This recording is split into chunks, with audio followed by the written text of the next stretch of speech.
2 दिवसांची उसंत घेतल्यानंतर शनिवार दिनांक 27 सप्टेंबरच्या रात्रीपासून पावसानं रायगड जिल्ह्यात पुन्हा जोरदार हजेरी लावली आहे। वाऱ्यासह कोसळणाऱ्या या पावसामुळे उरण तालुक्यातील बहुतांश भातशेती आडवी पडली असून अनेकांच्या घरांची पडझड झाली आहे।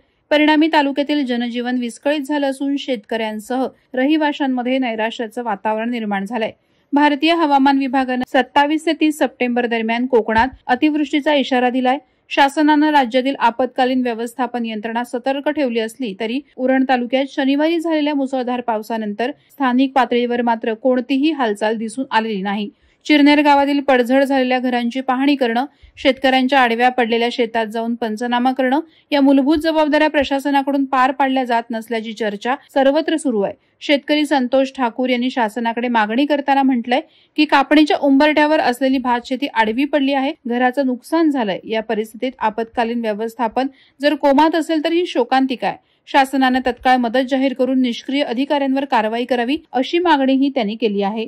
एकंदरीत उरण तालुक्यातील शेतकरी आणि रहिवासी नैसर्गिक आपत्तीच्या दणक्यात सापडले असताना शासकीय यंत्रणा प्रतिसाद देत नसल्याने रोष आणि नैराश्य वाढत चाललंय। वादळवारा लाईव्हसाठी अनंत नारंगीकर, उरण।